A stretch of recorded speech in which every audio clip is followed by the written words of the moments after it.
The benefit of learning these emotional tools and becoming more emotionally intelligent is that you'll have the power to master your emotions.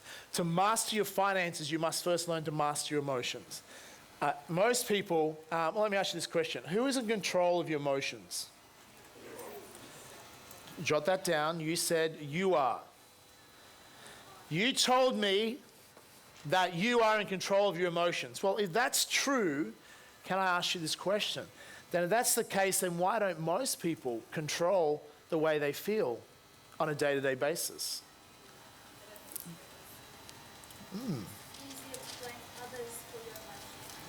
Yeah, so even though we have the ability to control our emotions, most people would just say emotionally lazy. Culturally, we'd say, let's look at cultural standards. Say in Australia, most Western nations, most people what we call culturally lazy. They have the ability, many people don't realize they have the ability. They think you ask them who controls their emotion, often they think their spouse does, or their parents do, or their boss does. They allow everyone else to dictate how they feel. But ultimately, we feel a certain way. We are choosing to feel a certain way. Does it make sense? And that's what we're about to discover. What determines how we feel at any given moment? Because if we can understand that, and then if you want to change the way that you feel, in other words, you be in control of your emotions, you'll have the ability to flick a switch and change the way that you feel about anything at any time. Would that be a powerful thing to be able to do? Yes or no? Yes. Very powerful. It means it would put you back in charge of your life. And what do most people want? They want to be in control of their life. Is that true? They want to feel like they're in charge. If you don't control your emotions, you won't be in charge. You'll feel out of control, and you'll feel like other people are controlling the way that you feel. Does it make sense? But that can only happen if we allow other people to do that. The more control we take back over the things that we actually have control over, the more powerful we become. It's called personal power. Ability to change. Now, if you want to live a happy existence, you have to be able to master your emotions. So what this session is really about, we're going to a gym, but instead of building our physical muscles, we're going to take you through a gym workout for your emotional muscles. We're going to build those emotional muscles, okay? Why? Because it'll serve you for life. It's an education for life. You need to be emotionally intelligent if you want to be happy and fulfilled, but also you need emotional intelligence to master finances anyhow. It'll help you be more successful. Okay? Of course, tomorrow we're going to go into a lot of the strategies. Even tonight, you're going to go into strategies. But it's important that we master this. Otherwise, your ability to be happy long-term and fulfilled is just not going to exist unless you master this. It's very powerful, simple skills. I'm going to run through you in theory of how you can control your emotions and how it works. And then we're going to do a practice run where you basically do a workout, an emotional workout where you'll practice controlling the way you feel at any given time. Make sense? Sounds like fun? Yes. And then you get a test. And if you pass the test, you get to eat. How's that? Okay, so if you don't, well, it's going to be a very long night for some of you. Jot this down. What we're going to talk about here is what we call the triad. What's it called? Triad, as in a triangle. So they call it a triad because there's three predominant things that determine how you feel at any given moment. But then I'm going to add a fourth one. Okay, but there's four key areas that will determine how you feel at any given moment. Now, I gave you a clue in the first session before lunch. One of the biggest things that determine how you feel was your physiology. So jot that down. Number one is your what? Your physiology. And we use the example that if you could, in a physiology, if you couldn't be bothered, your shoulders were slouched. Okay, less energy in your body, you're looking down, little eye contact. Your physiology was a certain physiology, couldn't be bothered, or afraid of being rejected, versus meeting your best friend, or influencing other people that you're a worthwhile person to do business with. You change your physiology, and when you change your physiology, you change the way that you felt. Does that make sense? Just like when you're jumping up and down, by motion equals emotion. When you exercise or you dance, you change the way you feel. Why do people love to dance? Because they go out to a club and dance, they feel better. Does that make sense? Okay? So by changing why do people exercise? Well, often they exercise and they feel good, they feel alive. Okay? So emotion equals emotion. Physiology is the fastest way to change the way that you feel at any given time. So if you don't feel the way you want to feel, I'm going to suggest you change your physiology. If you're ever feeling stressed, who's ever felt stressed before? Okay? So feeling stressed, there's a fair chance that your physiology is one, your breathing is restricted. If you're sitting at work a lot, hunched over a desk and a computer, if you get stressed, you'll find you restrict your breathing. Now, just the fact that you're getting less oxygen is going to stress your body anyhow, okay? And when people say they're feeling down, they're actually body and head, they're looking down. They feel down because they're looking down. Okay, your physiology is one of the predominant causes of the way that you feel. So if you don't feel energetic, you feel tired, the best thing to do is actually move, exercise. Exercise will all of a sudden make you feel alive. Who's ever where you've slept in, you slept in early, too late of a morning time, you wake up tired? Who's ever had that feeling before? Okay, because you overslept, etc. But whether you go and exercise and you come alive again. Okay, so what I have is, so every morning I'll start the day, is that in Melbourne I live, I have a balcony on top of my apartment where I live, and I have it in my house as well, and in my office as well, I have like a mini trampoline. So what I will do, generally I'll start every day, I'll bounce up and down on the trampoline. What it's doing is, one, it's waking me up, but two, motion, it's changing physiology. And then I will go, while I'm jumping up and down on the trampoline, I'll focus on 5 things I'm grateful for. So I'll remind myself different things, usually different things every day, okay? My family, in fact, I'm healthy, I live in a great country, I've got amazing, exciting projects I'm working on, I have an amazing team, okay? All the things in my life that I'm grateful for. And then I also do a thing called incantations. So I will repeat what was called incantation. I'll repeat certain things to myself, okay? A certain sequence of words that I'll say, I now command my subconscious mind to direct to me and helping as many people as possible today by giving me the strength, the emotion, the humor, the persuasion, the brevity, whatever it takes to get these people and show these people the better lives now. Does that make sense? That's one of my incantations. Another one would be, God's wealth flows to me in avalanches of abundance. All my needs, desires, goals are met instantaneously by infinite intelligence. I give thanks for all the good I am now, for all of God's riches. I'm truly one with God, and God is everything. Does that make sense? So that's an example of incantation. Now, it doesn't matter whether you're religious or not. I'm not particularly religious. But I say that in a way that, it's an incantation, and it builds into, it locks it into your nervous system. It also gets you focused for the day ahead. So instead of worrying about all the things that can be distracting you, focus on what's most important for that day. How can you contribute? How can you manifest and draw things into your life? Who's following what I'm saying here? Does that make sense? So incantations can be very powerful. So when you combine exercise with incantation, it's getting you psyched up. Does that make sense? I'm going to talk about that later tonight as well. But what it's doing by jumping up and down on a trampoline, it's changing my what? Physiology. So even at work during the day, if you're a little bit tired, a little bit stressed, have a little mini trampoline that costs $50. And jump up and down on it. It also activates your left and right hemisphere of your brain, so it makes you more creative. Does that make sense? So it's a very good exercise to do. So it makes you more creative. So often you're stressed or frustrated because you're getting stuck. Okay, you're getting stuck, you're unable to solve a problem. Take a break, go for a walk, breathe some fresh air, bounce up on a trampoline, stimulate creativity, and all of a sudden the solutions will start flowing to you. Okay? The other thing that I think is very valuable, I love when I live in the Gold Coast half the time, and I live in Melbourne the rest of the time. And what I love when I'm on the Gold Coast is going down the beach of a morning. And those who are fortunate enough to live by a beach and beautiful weather, there's something about swimming in the ocean and being around the waves or walking on the sand that it just gets you, it's the best meditation I think you can do, just being in nature. And it just gets you where you become so present, so alive, and just so happy to be alive in that moment and enjoying and grateful for everything you have. Does it make sense? And I find most of your problems disappear and most of your solutions will come to you automatically because you're in a zone where things just flow to you. When you're stressed or your mind is scattered or you're rushed or you're not really sure what's going on, that energy is pushing things away. Does it make sense? Who can relate to what I'm saying here? So it's a matter of like calming yourself, getting in nature, becoming one, and you just almost, you just become much more peaceful, much more relaxed. And it's very powerful to do that. I used to do that for years when I lived in Sydney, go down, sit on the rocks in the morning. That's how I'd start my day. I'd meditate with the crashing of the waves, and it just got me in the zone. I was able to manifest so many things because I was consistently putting myself in a state where I would focus and imagine the things that I wanted.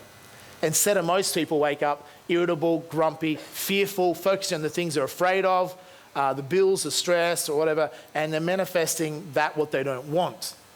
Make sense? We all manifest. What you have in your life is a manifestation of what you've manifested. Does it make sense? If you want more abundance, you just need to focus on the things that you want more of, okay? Less on what you don't want, okay? So physiology is the fastest way to create change. So let me give you an example of that. Let's sit the way you'd be sitting if you were depressed. How would you sit if you're depressed? So most of you would slouch down more, less energy in your body, you probably look down, etc. Okay? And it's probably not a really nice, feeling to, feel depressed. So shake your body out, sit upright.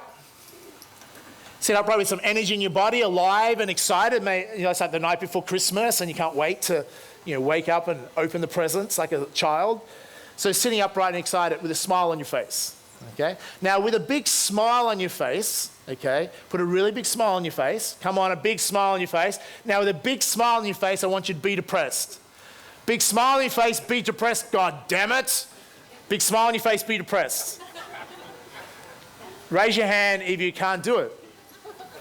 Because your physiology is overriding, you're trying to get yourself depressed with a big smile on your face, you can't go into depression. Depression is something you do to yourself. Does it make sense? Oh, Jamie, I have a chemical imbalance. That's why I'm depressed and that's why I'm on antidepressants. Bullshit. You're depressed because I can tell you exactly, you'll figure it out why you're depressed. One is your physiology. You're probably in a physiology of, that is one you have to be, physiology of depression. Feeling down, okay, looking down, probably stressed, not breathing properly. Put a big smile on your face, change your physiology. You can't activate back into that physiology of depression. Does it make sense? Okay, it should just prevent you from going back there. So changing your physiology is the most powerful way to do that, okay? Just a small change in your physiology will change the way that you feel dramatically, okay? There was an example of this in New Zealand many years ago. One of my members told me about it. It was in the newspaper. There was a story of a lady and she had Botox, which is becoming a very common thing these days. And they noticed, why it was in the paper was that after she had the Botox, she used to be someone that frowned a lot, wasn't particularly a happy person. But when they gave her the Botox, they must have did something wrong or whatever, but a Botox where she couldn't get her facial expressions back into the typical frown that she used to have before Botox. And more Botox where her face stayed in a smile type expression. So it hit the papers like this lady became a happier person because the Botox wouldn't allow her to go back into frowning or feeling depressed because her physiology was changed. Who's following what I'm saying here? So I guess the bottom line is, if this stuff doesn't work for you, always know you have what? Botox, okay. There's always a plan B. Well, maybe not.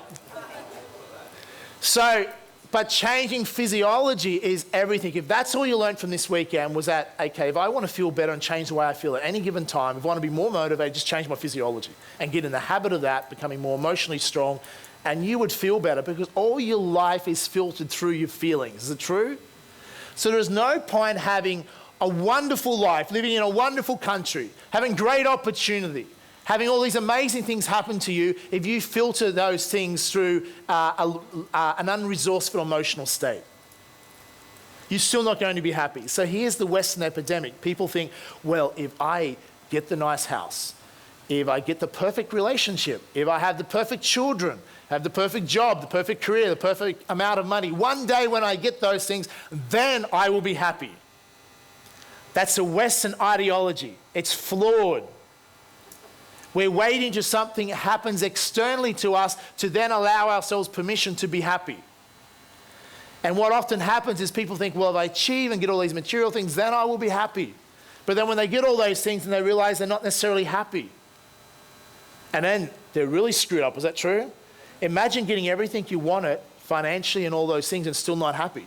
Then you're totally screwed. At least if you're poor, you can delude yourself, if I had all that money, then I would be happy. Do you make sense? But if you get all those things and then still not happy, you're completely... Who knows, some celebrities are completely... Okay? And then they're really, because they've got everything, they thought they would everything externally, but then inside they're still not happy. Now, some people delude themselves and go, well, there's no point making money because money doesn't make you happy. Bullshit as well, okay? It doesn't necessarily make you happy, but jot this down, money is a magnifier of human emotion. That's all it is. It's a magnifier. In other words, let me give you an example. If you're a miserable bastard, hopefully the translators in a different country, you can translate that.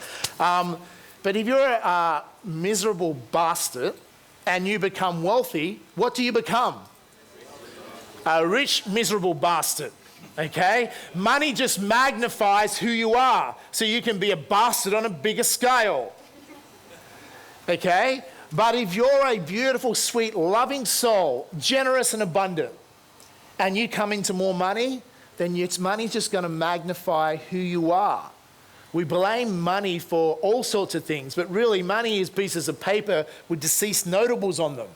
Or in Australia, it's a piece of plastic with deceased notables on them. That little piece of plastic gets blamed for everything, but it must feel really ripped off. Is that true? It gets blamed for wars, it gets blamed for fights and divorces and all sorts of things. It's like, I'm just a piece of plastic. I didn't mean anything. It's not the money, is it? It just magnifies human emotion. So if you're a kind, sweet person, you come into money, it will just magnify who you are. So here's the interesting thing. See, some people think, well, so my mentor said this, Jamie, if you can't be happy when you're poor, what makes you think you're going to be happy when you're rich? Something to think about. I had to learn to go be grateful and just be happy. And I taught myself, I weaned myself off the addiction of money.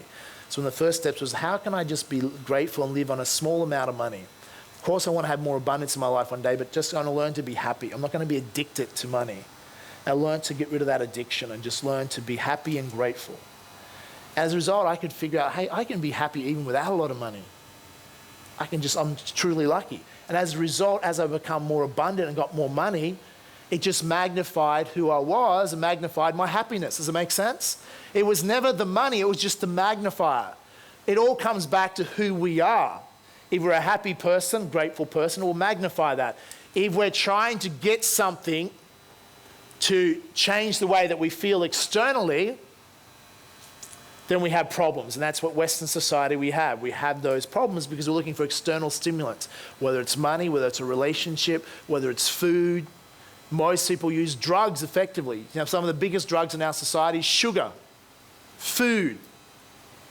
Some of the biggest drugs.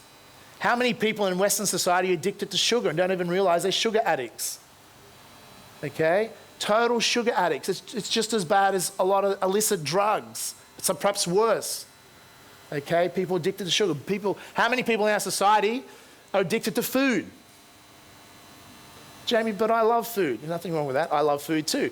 But if you eat too much of it and you're obese, is that going to affect the quality of your life? Yes or no? And my American friends, they're a nation of that. No offense.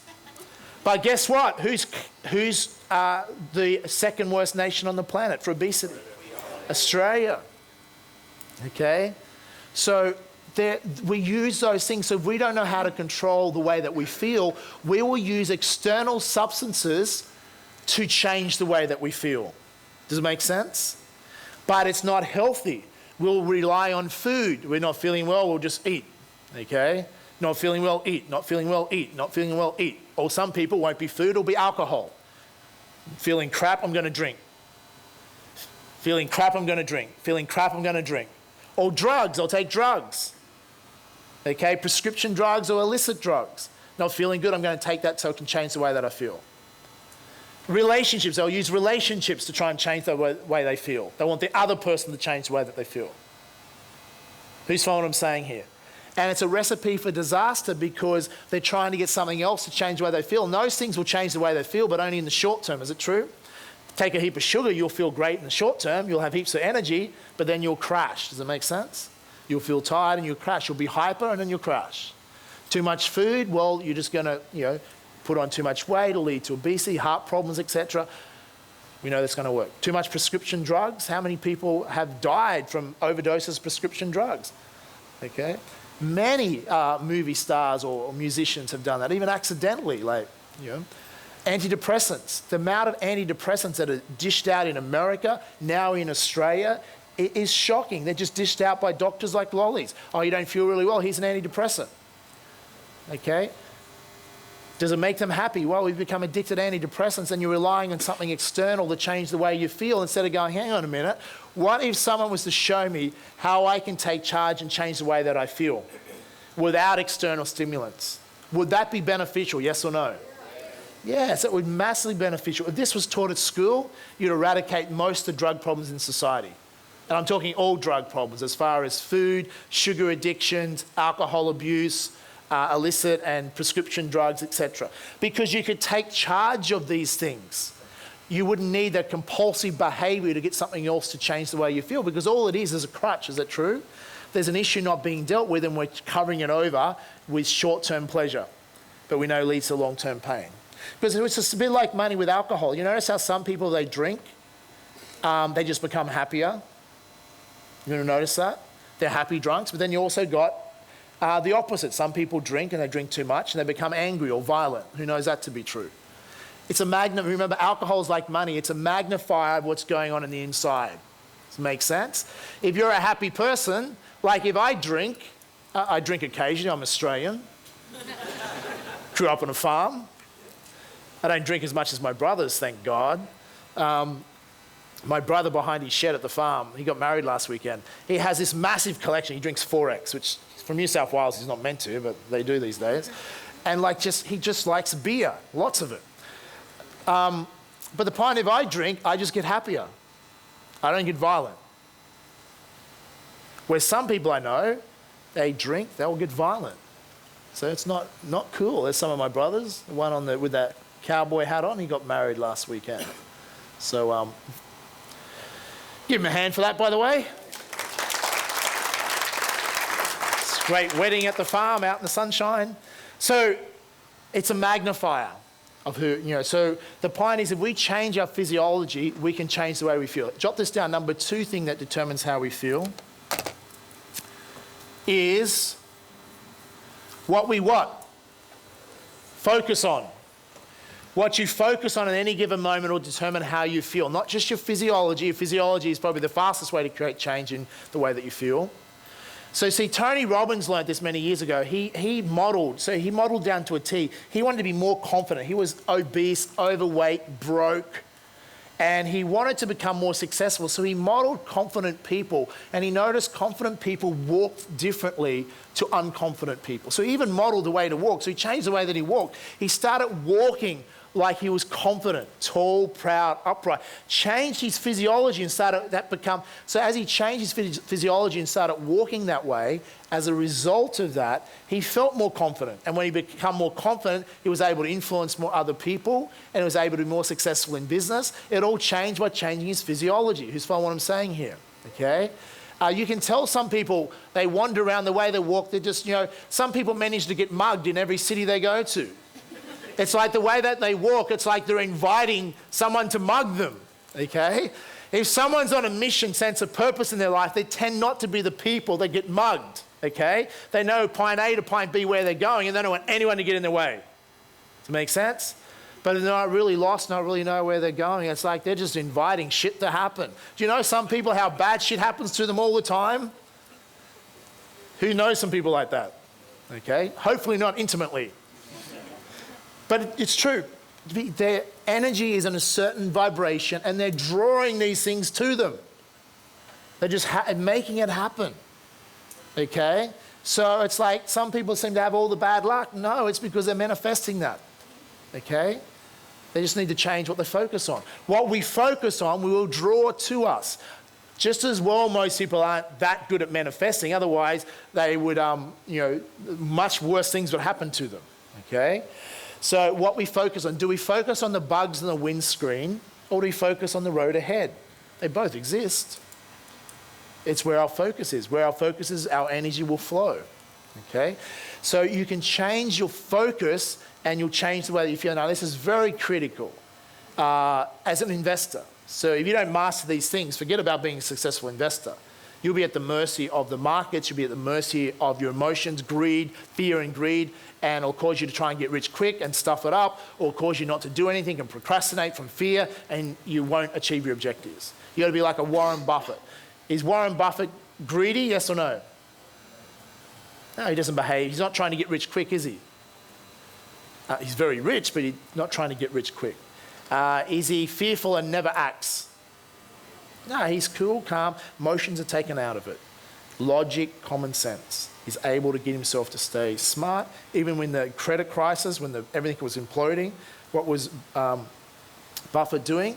He was bailing out the banks. He was investing in banks. And, he was going. That was a crisis was opportunity. He was prepared because he knew, believed in fundamentals that would change around. He was able to make a killing through that. Make sense? Because he creates certainty with himself. He didn't have to worry about what's in the newspaper and all these things. And we'll talk about some of that stuff tomorrow. So change our focus will change the way that we feel at any given time. And this is so critical. So you could focus at any time on things that could make you miserable. So if you want to be depressed, I just have to get you to focus on something that's depressing and get you to change your physiology into a way that you feel depressed. And those two things will have you feeling a different way. Make sense? Now, you guys do this to yourselves all day long, but often not consciously. Subconsciously, you're being triggered to focus on something. Okay, who's ever woken up and you've seen the fine day, but before you know it, you're really mad, angry, and upset? Who's ever had that? And then you're like, how did I get mad, angry, and upset? I can't even remember what triggered it. Something subconsciously triggered it, or something happened that triggered you to change your focus onto something that was distressing or negative, or you change your physiology. And all of a sudden you don't feel. Who's ever had an argument and you got so rolled up over the argument, you forgot what the argument was originally about? Who's ever done that? Come on, be more honest people in the room.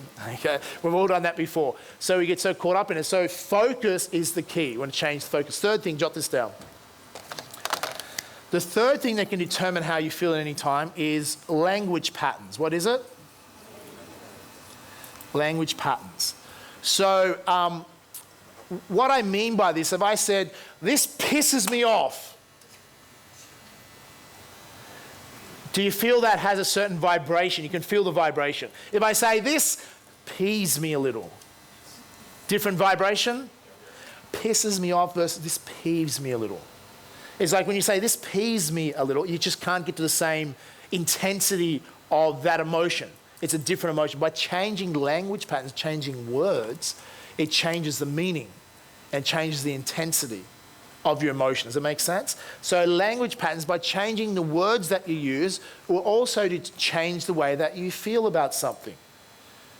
Someone says, you really peeved me off. They're not about to kill someone, are they? They're calm, they can't get into that. It changes the way that you feel. You just can't get to that same intensity. Where if you use other words, it'll provoke it even more. It'll get you in a rage, okay? So language patterns. Physiology, focus, language patterns. So they're all important things. This is probably the fastest one to change, and then followed by that. But here's an overriding one that will determine how you feel. Number 4, jot this down. Meaning we attach. What is it? The meaning we attach to something. If you want to change the way that you feel about your life, this is the ultimate tool to add to your toolkit to understand things. Ultimately, our life will be determined by the meaning we attach to things. How fulfilled you are or unfulfilled, it's all come down to this. The way you're at in your life right now is a result of the meaning that you've attached to your life. All different things have happened in your life. Let me give you an example.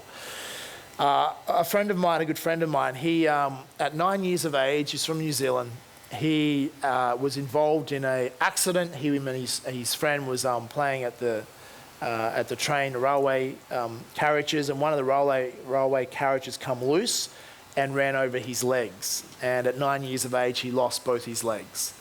So understandably, we go, well, that's a tragic event to happen. That's just horrible. Imagine 9 years of age losing your legs. And you can understand if he was very upset and that was a major negative turning point in his life, you could probably understand that. But see, the interesting thing is he was able to look at it, be emotionally intelligent at a young age.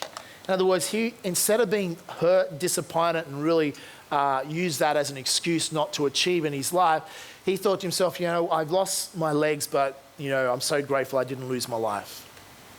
I'm so lucky. There must be a God, I'm blessed.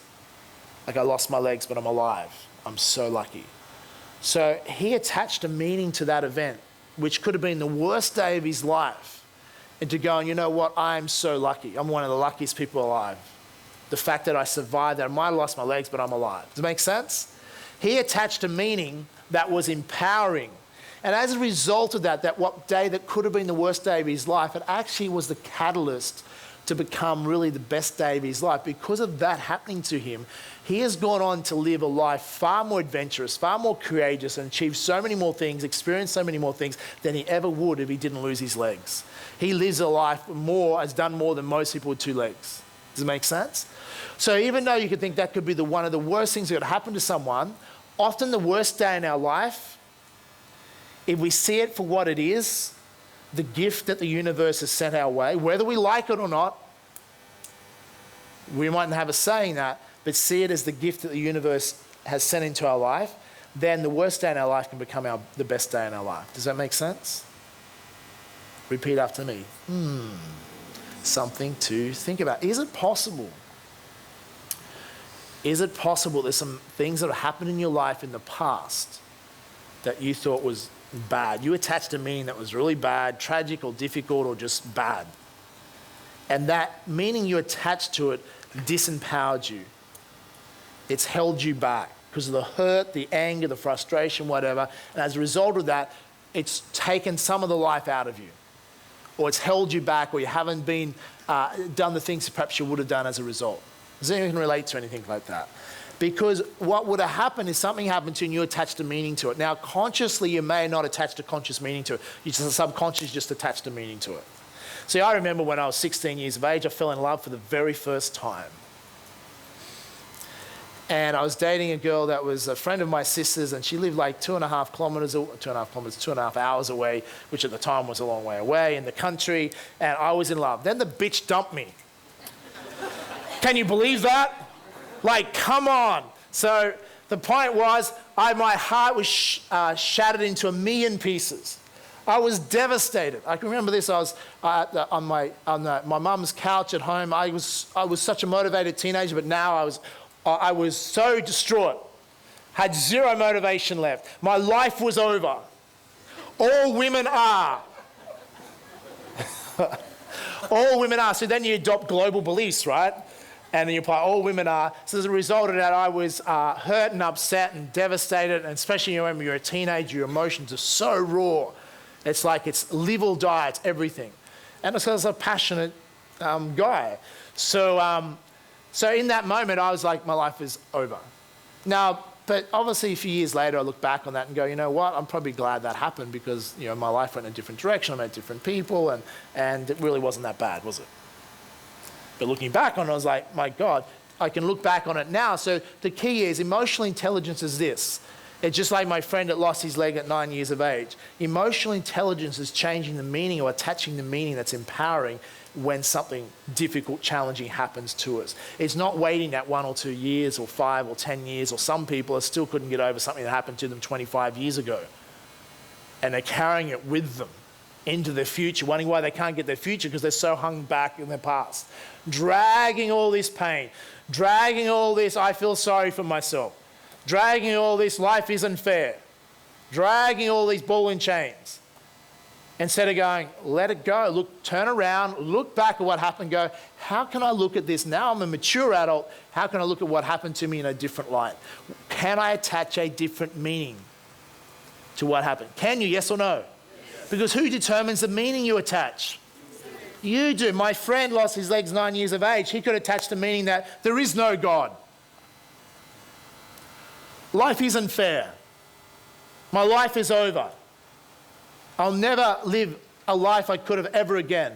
I'm unlucky. He could attach that meaning, but would that change his destiny, yes or no? He would have a completely different life to what he lived, and he wouldn't be happy. So it's not what happens to us, is it? It's always how we respond or react to what happens. It's always what meaning we attach to something. So ultimately, if we're going to be emotionally intelligent, we have to be smart about this. I'm not saying it's easy. Is this necessarily easy? If something tragic, difficult happens to you, it's not easy. No, it's not. We're humans. We have feelings. It can be very challenging.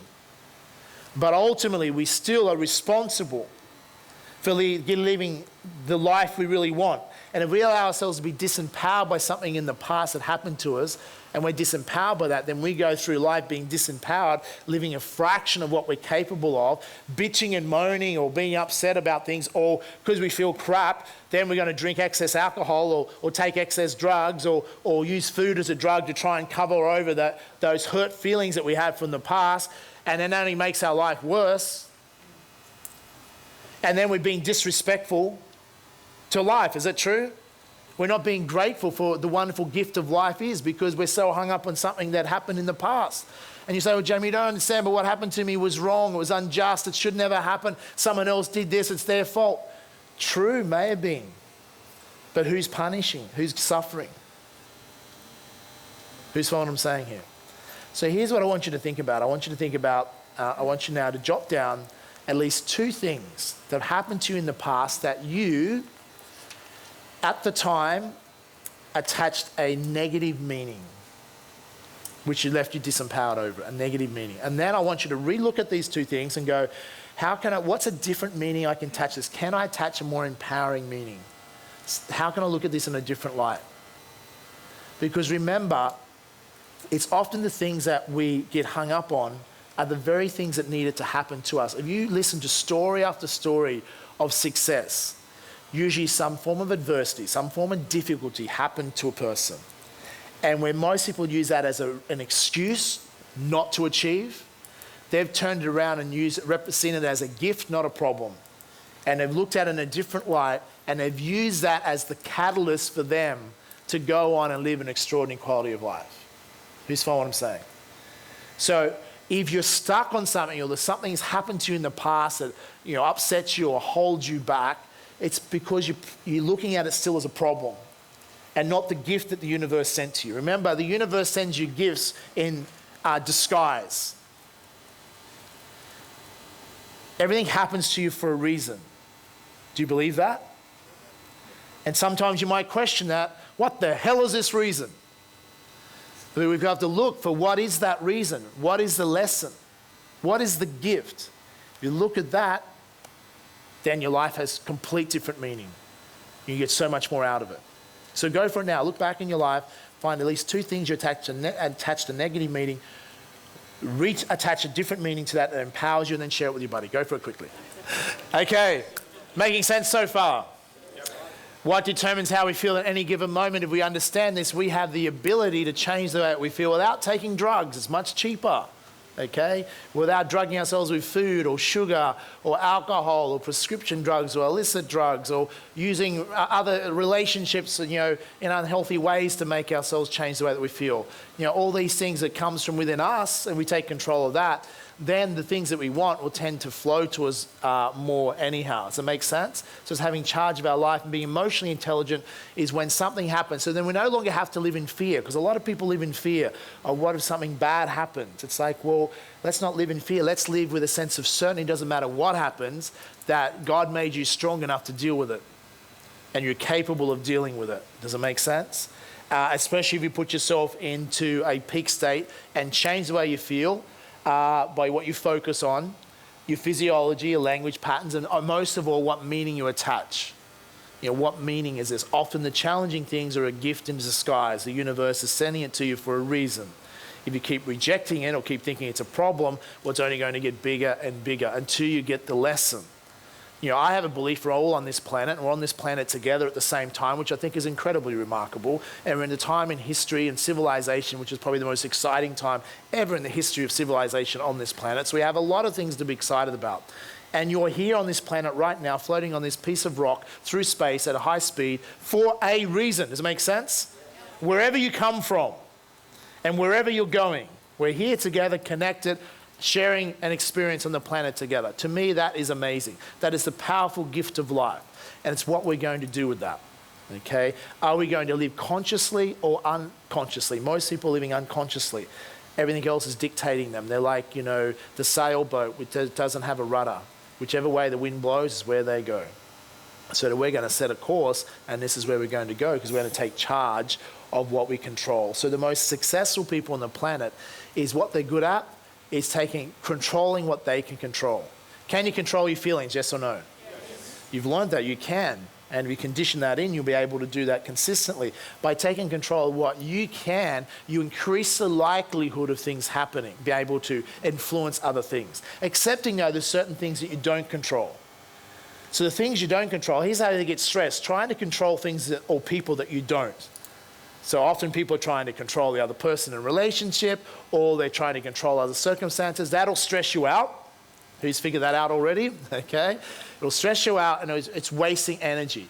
Now, in other words, we want to put our energy into what we do have the ability to change. We have the ability to change our attitude, the way that we feel, what we do, action that we take. We don't change everything out there in the world. We can't necessarily control that, but we can control ourselves. That gives us power. That's the difference. So that's what intelligent people do. They take over what they can control. So let's test this. So that's in theory. That sounds great. Got it, Jamie? Makes sense. Yes, I'm going to go and do that with my life. Okay, I'll make a note of it. But I believe some of you won't unless it's conditioned into you. So everyone stand up quickly. Let's do a little quick gym workout now. But this gym workout is an emotional gym workout rather than build our physical muscles. We're going to practice changing the way that we feel at any given moment. Space yourself out. You need some space where you can take a small step forward, small step back with your eyes shut without stepping on someone or something. And I'm going to take you through what's called an eye close process, where I'm going to guide you through different emotional states. The benefit of this is helping you condition into your nervous system and condition into your emotional physiology of how to switch and change your feelings at any given time. Make sense? So then it's not just theory that you've learned, it's an experience inside of you, and you recognize the power that you have to take control of your emotions from this day forth. Make sense? And also, I must warn you, you might want to play full out in this exercise, because after this you have your test. Remember that exam I've been promising before you get to eat. So this process, you'll definitely need to play full out, because you'll need these newfound skills to pass your test. And for most of you, you'll pass the test. Some of you, unfortunately, won't. But most of you will. Perhaps. Depends how much you play full out here. Does that make sense? The test is not, well, I wouldn't say it's not difficult. It's incredibly difficult, incredibly dangerous, and we have lost some people. However, in saying that, there will be legal disclaimers, so you won't be able to sue me if we lose you. Okay? But nothing to worry about, and you won't have to do it, but you will. But that's a test coming up after this process. But this process, you really want to play full out, because you're going to need these newfound resources to pass the test. Make sense? But this is a real valuable tool for you, because this is just conditioning and making yourself emotionally stronger. So you can go out there and not have to live in fear. You can live with sense of certainty. Doesn't matter what happens to you, you have the power to control the way that you feel at any given time.